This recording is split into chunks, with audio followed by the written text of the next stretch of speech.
Everything is Tuesday, feeling light and groovy. Well, we got bad news to start the program out. When we just sat down, literally, I informed you of this breaking news as we sat down to record this program, and we immediately had to throw out all the plans that we didn't make for what we were going to talk about, because we usually fly by the seat of our pants anyway. But in this case, we just heard the news that the Iron Sheik passed away. It was announced about 20 minutes ago as we sit here. Yeah, I mean, he hasn't looked well in a while, and he's an older guy. I mean, that's the other thing. Everyone always talks about the wild life he had. He's not a young guy. I mean, he's an older guy, and I believe he's 80 or was 82, right? Because we just did the talked about the biography special they did on him just here recently. So pardon us if we repeat anything or whatever, but in this different context. But I think he was early 80s, correct? I believe so. And again, whatever partying he did out of the equation, a lot of bumps. He had a life. I mean, to live to be 82 is pretty miraculous, actually. Yeah, well, and not only that, but we talked about, again, when we watched the biography episode, he was a high-level athlete in a competitive sport, that wrestling, that causes injuries, before he turned pro, and he turned pro in his 30s.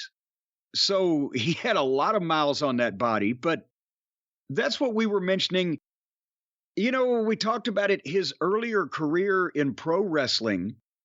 People have forgotten what a badass athlete he was, because, you know, by the time that the national expansion happened, he was in his early 40s when he, you know, worked with Hogan. And even though he was still pretty stout then, as they say, when he was younger and was still moving and before any kind of injuries and a little bit lighter weight, and the WWF, you know, road style didn't catch up with him, he was doing. When he came to Tennessee in 82, you know, the double arm suplexes, the gut wrenches, stuff from the amateur background.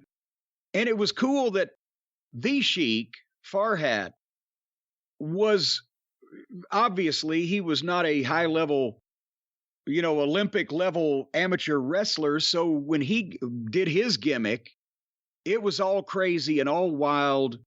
And there weren't any suplexes and, you know, goddamn, you know, technical wrestling thrown in there.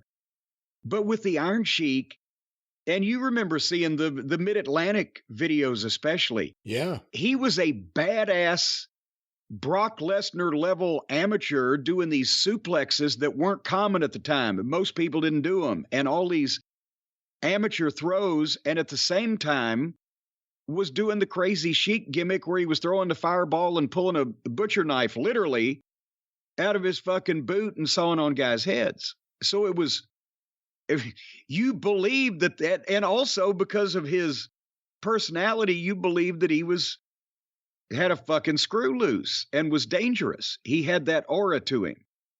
And a lot of these things are somewhat commonplace now, like a gut wrench suplex into a power bomb, but he was one of the first guys in a national stage to do the gut wrench suplex and put it out there. You know, not only was it legitimately an amateur move, and honestly, that was the finish that Paul Orndorff used in '77 in Tennessee when he was a rookie, because it was more of an amateur type thing. He could get that, right? And he wasn't used to working yet. And the same thing with the Sheik. He was strong enough to, because remember, the guys across the board were larger in those days than they are now. And he was like one of the Steiners. He could put anybody up and where he wanted them to go and put them down in the same place. So it was, you know, again, it was like, this fucking guy is crazy. And there was very little comedy, but he could, and that's again ironic considering his, you know, later career and the WWF style, but he was crazy and he was badass, and you could be scared of the guy in his early years as Hossein Arab and the Great Hossein and finally the Iron Sheik. But then the thing is, again, like the bushwhackers and the sheep herders, he made more money than he'd ever seen in his life later on when he was 50 as a funny guy with a big belly waving the flag around and going Hakapatui. Yeah, he was one of the first wrestlers I ever knew of because of that cartoon and because of that action figure. I knew of him before I ever watched him. So when I did see him, I felt like I already knew who he was. I knew what side he was on. I knew who he was kind of friends with. Even on the show, him and Nikolai were kind of hanging out. I had the figure. Hulk Hogan needed an enemy. There it was. Andre needed a guy to wrestle. It was either the Iron Sheik or Big John Studd. He was one of the first wrestlers I ever knew. Well, and the thing is also he's in an exclusive club as far as we've done retrospectives on the various promotional methods of the McMahon senior and junior, but in what a 40 plus year period, really neither McMahon kept or had a heel featured as their top guy, as their world champion, more than 3 weeks, except for Rogers and Billy Graham for Rogers for what, maybe a year and a half, Graham for 10 months. Well, Rogers, it's a tough debate. And that was a whole different. Yeah. Well, in actuality, he wasn't even advertised because of New York Athletic Commission rules as the world champion for some of the time that he was working in New York. And that was a whole different animal. Well, again, not to go too far into this, but when he started working pretty exclusively for just Vince and Kohler and then just Vince and Toots, he was the NWA champion. They got the belt off him, but they didn't acknowledge that title change everywhere in Vince's territory. So they didn't actually acknowledge the WWF as a thing for a while. He was world champion just a brief period of time, and then they got it to Bruno, and who knows what was really going on behind the scenes. We could all still ruminate on that. Right, and I love the combination of Vince and Toots. But and also with Rogers, if the heart problem had not come up and he dropped it to Bruno that quickly, would he have run longer with it? Nobody knows. It's lost to history, but nevertheless, in the next 30 years, Graham at 10 months was the top heel champion, and then you had the transitional guys, Ivan Koloff for 3 weeks in 71, Stan Stasiak for 9 days at the end of 73. And that was just to go from Bruno to Koloff to Pedro, and then from Pedro back to Bruno through Stasiak. And Vince Jr. did the same thing 10 years later when he took over, had full control, had decided what he was going to do, got to get rid of Backlund. So the Iron Sheik is perfect because not of the fact that the Iron Sheik was the perfect heel to beat Bob Backlund. The Iron Sheik was the perfect heel to lose to Hulk Hogan. The American hero that he's building against the, Iranian menace or Iraqi, goddamn. Iranian. We were mad at Iran then. Yeah, he became an Iraqi sympathizer in 91. He was the Iraqi sympathizer when we got mad at them. But nevertheless, and also because Sheik was with that personality and that look and that gimmick, which even if by now, as I said, he's in his 40s, he can't go like he could when he was younger, when he was legitimately, a world-class amateur. But Vince didn't care about that anyway. Sheik wasn't going in to get over in Mid-Atlantic or Mid-South anymore. He had done that. Now he's going to get over in New York, and Vince wants the gimmick and the personality. And he's the perfect guy for that spot, and that's why, again, he was so memorable. He only had the belt for what was it? Was it 2 weeks, 3 weeks, whatever? 3 weeks, a month, somewhere in there. Yeah, but people remembered that whole exchange to the point where he was able. Ivan Koloff had a great career off of his run, and Stan Stasiak to a lesser extent, but the Sheik became one of the biggest stars in the business just for being able to be there and drop the belt to Hogan. And when you look at the other options, he was the best one. I know Billy Eadie has said that he thought he was going to be the guy, or he was told that. I forget exactly what he says, but he's alluded to it. Masked Superstar would have been an option. Don Morocco would have been an option. Mike Sharp was a heel there. Sergeant Slaughter. And the other option would have been a heel Bob Backlund, which wasn't going to happen. And if it had happened, it would have been rushed to get Hogan the belt in January, and Hogan was promised the belt to come in. So, yeah, of all those options, the Iron Sheik was clearly the best. All due respect to Bill Eadie. Again, it wasn't about who was the best one to take the belt off Backlund and end his 5-year reign. It was who was best to put Hogan over, because Vince knew that's what he was doing. And I'm not saying that Bill Eadie couldn't have had a better match to put him over as far as, wow, look at all of the things that Hogan did to him. But it would have been Hulk Hogan beating that masked superstar from Parts Unknown, boy, instead of a goddamn person we're potentially going to be at war with. It was the American hero. The only other one I think could have possibly worked, because it could have been interesting, is Ivan Koloff, because he was there. He had already beaten Bruno. So now you could say that Hogan not only beat the Russian menace at the height of Russia-U.S. tensions, the Olympics about to happen, and he beat the guy that beat Bruno, and he's now the world champion, and the guy who beat Backlund. Yeah, but where was Ivan was working for Vince? No. He was finishing up. He was there in November. Was he there then? I got to see if he was there in December, but he was definitely there in November. I think he was there in December. How long had he been there? I thought he was already in Charlotte.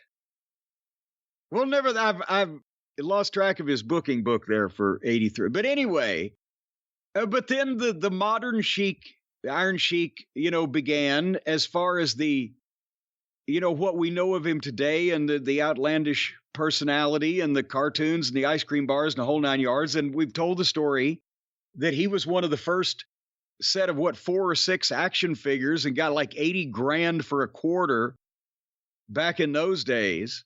That was almost 40 years ago.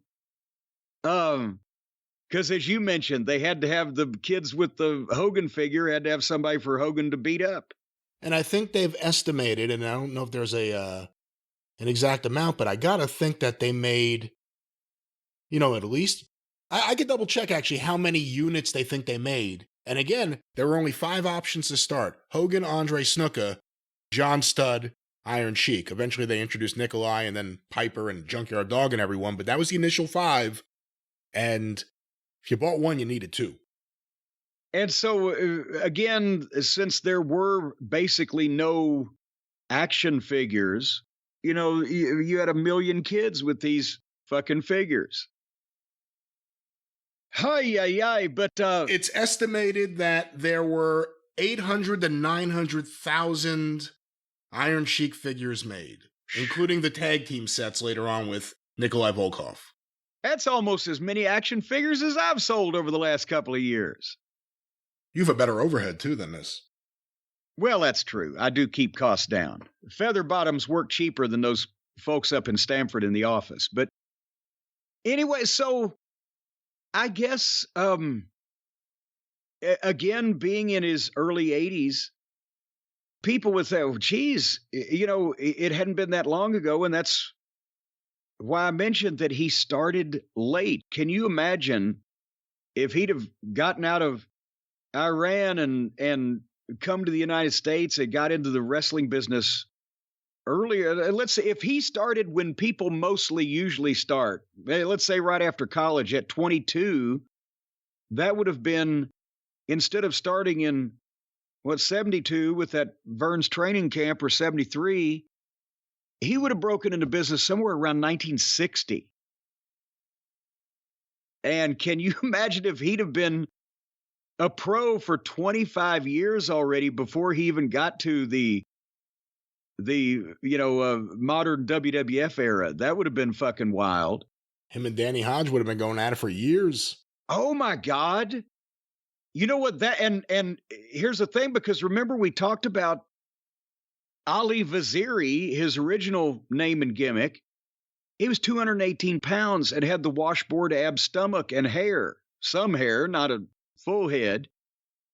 But that a guy like that, I think, he worked a little bit for Leroy McGurk, didn't he? In between. Yeah, I think so. Absolutely. Breaking in for Vern, he went there. He went to Tennessee and a couple of other places.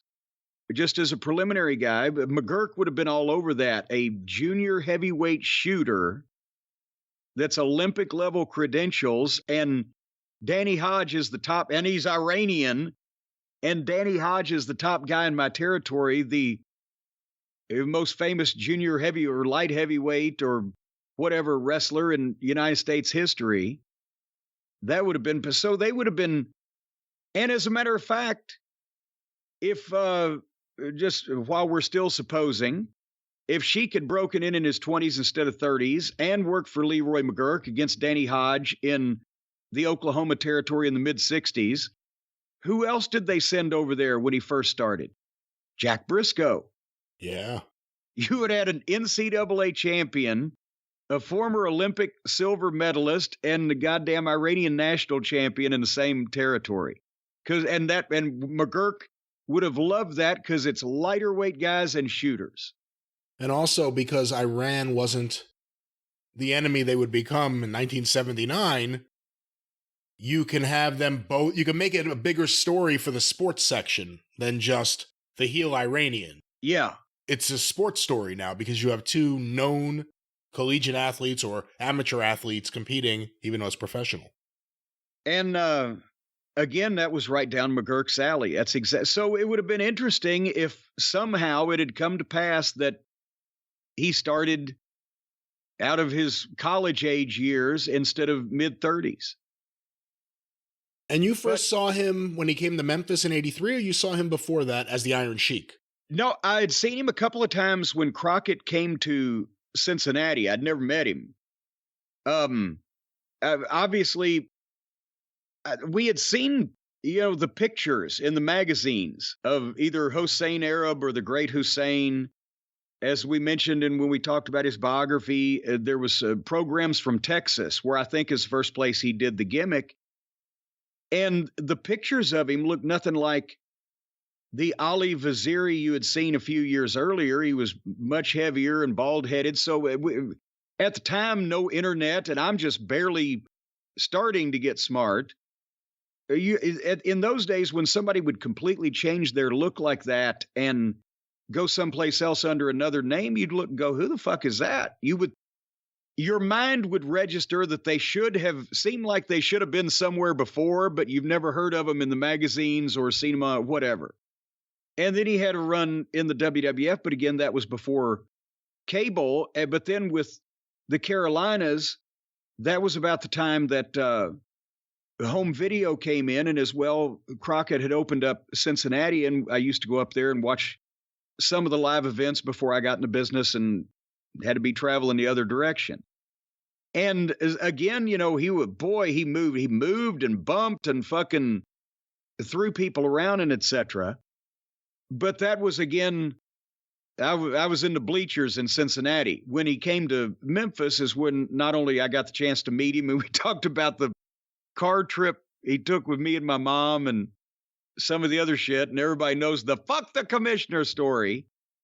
But you got a chance to see him up close, and he, as everybody's talked about, loved being a heel and loved getting the heat and wasn't scared of anybody, in the way of doing that, of what was going to come. And sometimes when it was actually in Louisville, it was the Sheik, the Iron Sheik, that had a match with Lawler. And the stipulation was that if Lawler won, he'd get 5 minutes with Jimmy Hart.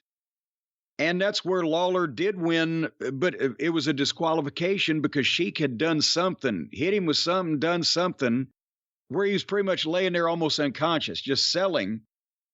And so Hart says, okay, well, now he gets the 5 minutes because he's the winner. And drops an elbow and covers Lawler and pins him. 1, 2, 3. Oh, my God, the people were mad. And fucking Sheik just, come here, Jimmy. And he picked Jimmy up and fucking carried him through the people. They had cops, but cops had their hands full, but Sheik carried Jimmy through the people so they wouldn't kill him or stab him or beat him up or whatever. He didn't give a shit. Speaking of not giving a shit, that's become kind of his online persona. What do you think happens to his Twitter account and everything now? Do you think he lives on in the afterlife? Well, I hope Fuck the kingdom of heaven, whatever he would say on there. I don't know. Well, here's the thing. Has he actually been physically doing that, or is it somebody that handles that for him at this point? Cause sort of like right. That's what it is. So I think they've got the flavor of the Sheik, but would it be in bad taste if you tried to still talk like the Sheik, but Sheiky is gone? I guess so. Maybe it should become more of a tribute to greatest moments of, rather than trying to sound first person or imitating the style or whatever. No one in wrestling would ever do bad taste. I would never think of it. Well, no, but see, the secret about wrestling is doing bad taste in good taste. I've said that many times. Anyway, hopefully we've done some bad taste in good taste here, and we're sorry to hear about the Iron Sheik. Obviously, Khosrow Vaziri, one of the, iconic. They throw that Legends not an exclusive enough club anymore. Everybody's a goddamn legend these days. I guess now it has to be icon. So he's one of the iconic names in all of professional wrestling. That's right. And when you think about big things that happened, he was the guy who dropped the belt to Hogan, something that was replayed at the beginning of their show for a few years, every week to the tune of Thriller. I don't think they paid any rights for that, but that was something everyone saw. He was on, I believe, the first Saturday night's main event and some of those big ones that were getting those giant numbers on network TV. He was in the tag team title match. Him and Nikolai beat Wyndham and Rotunda at WrestleMania 1. He was in a Cyndi Lauper video for the Goonies song. The Goonies Are Good Enough, which is a great song. Yeah. So, I mean, he was on the cartoon and his figure was out there. So, despite the different things that happened, and he would end up working for World Class briefly and going to the NWA and then going home and being paid to work for the NWA. For a period of time there, he's one of the most recognizable names and faces and personalities around wrestling ever. Yeah. And see, remember again when George Scott brought him in for that WCW thing, he at that point in 1989, he was almost 50. And George Scott's remembering the Iron Sheik that he had in 79, 80, not 1989, 90. And, it didn't work, but that was George Scott's fault. It wasn't Sheik's fault for taking the money or for taking the renewal because they forgot to fucking send him his notice. So anyhow, we hate to hear that again, but it seems like time is passing quicker. People are 80 years old. We turn around, we don't even realize it till it happens. It is pretty crazy. How old's Keith Richards? In what, cockroach years? I don't know. I don't see if the difference that I 79. Feel between. Well, he wasn't even as old as the Iron Sheik, son of a bitch. The difference I feel between 41 and 61, I don't know what 81 would feel like. I have a idea I may know, and again, our thoughts and prayers to the family of the Iron Sheik and the friends of the Iron Sheik.